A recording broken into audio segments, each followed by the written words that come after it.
Hello दोस्तों, SP academy से मैं रोशन कॉमर्स वाला। दोस्तों मैं आज पढ़ाने वाला हूं उदासीनता वक्र या तटस्थता वक्र। ये होता क्या है दोस्तों, पढ़े इसे जान लेते हैं। जब दो वस्तुओं का एक ऐसा संयोग होता है जो कि ग्राफ पर बनाया जाता है, जिसमें आप में से एक वैकल्पिक व्यवस्था आप उसमें प्राप्त करते हैं। जैसे अगर मैं बात करूं उदासीनता की, तो चार संयोग है ए बी सी डी के। एक सेब के साथ हम 20 संतरा खरीद सकते हैं, या 2 सेब के साथ 14 संतरा खरीद सकते हैं, या 3 सेब के साथ 10 संतरा खरीद सकते हैं, या 4 सेब के साथ 8 संतरा हम खरीद सकते हैं। और व्यक्ति अपनी आवश्यकता के अनुरूप इन स्थितियों का चयन करे। या तो किसी व्यक्ति को एक वैकल्पिक व्यवस्था मिल सकती है कि एक में 20 एक से और 20 संतरे की आवश्यकता हो, या किसी को यह भी हो सकता है डी वाला कंडीशन, वो 4 से और 8 संतरा लेना पसंद करता हो। तो दोस्तों जब वैकल्पिक का चयन करने की अनुमति प्रदान होता है, तो दोस्तों उसे उदासीनता वक्र के अंतर्गत रखते हैं। उदासीनता वक्र में होता क्या है कि जो वैकल्पिक व्यवस्थाएं दी हुई होती हैं पब्लिक को, उसमें से उनका चयन करना होता है, और उनका चयन वह अपनी आवश्यकताओं की संतुष्टि के अनुरूप करता है कि उनको कितनी संतुष्टि किस विकल्प में मिलेगी, उस विकल्प का चयन करता है। तो दोस्तों उदासीनता वक्र में हम यही पढ़ेंगे, जिसमें विकल्प रहेंगे और विकल्पों का चयन आपको करना रहेगा कि कौन सा चयन किया जाए कि जिससे ग्राहकों को या अपने स्वतः को ज्यादा से ज्यादा संतुष्टि प्राप्त हो सके।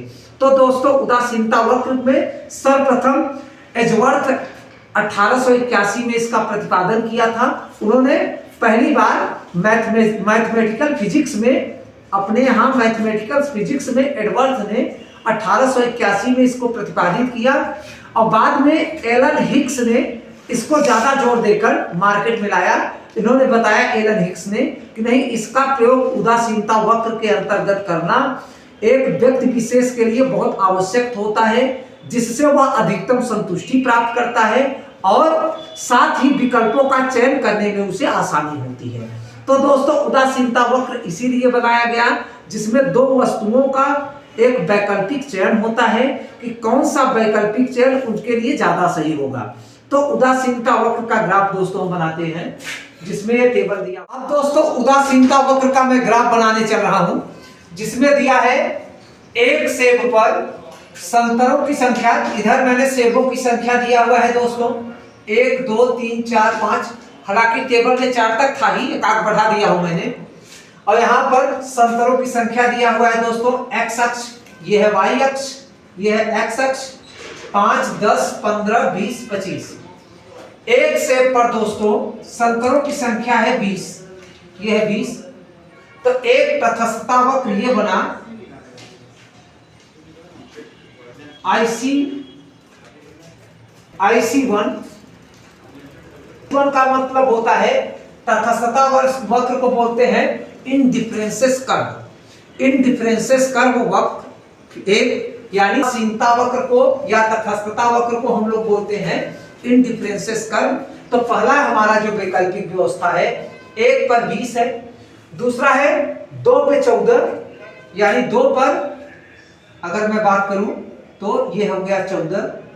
तो दूसरा जो इनडिफरेंसेस कर्व है हमारा ये है, यानी IC2 ये हमारा हो गया।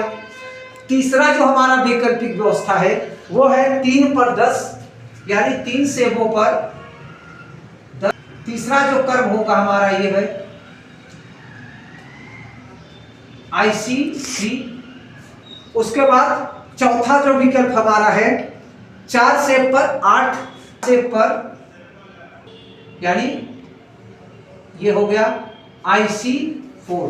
तो दोस्तों इसमें क्या होता है, इस तरीके के 4 वक्र रहेंगे, 1 2 3 4, जिसमें कई, जैसे हम 1 2 3 4 कई वैकल्पिक व्यवस्थाओं के थ्रू दर्शा सकते हैं। जिसमें हम ये दर्शाते हैं एक सेब पर 20 संतरा का प्रयोग कर सकता है एक व्यक्ति अपने संतुष्टि के लिए। दूसरे सेब में 14 संतरा का व्यवस्था कर सकता है दूसरे विकल्प के रूप में। तीसरे विकल्प के रूप में 3 सेब पर 8 संतरा का प्रयोग कर सकता है और चौथे विकल्प के रूप में 4 सेब में 8 संतरा का वैकल्पिक व्यवस्था उपयोग कर सकता है। तो यानी ये कहें उस तालिका के अंतर्गत हम उदासीनता वक्र की यह परिभाषा बताते हैं जिसके अंतर्गत एक व्यक्ति अपने वैकल्पिक व्यवस्था का प्रयोग करके अधिकतम संतुष्टि को प्राप्त करता है। यही है उदासीनता वक्र।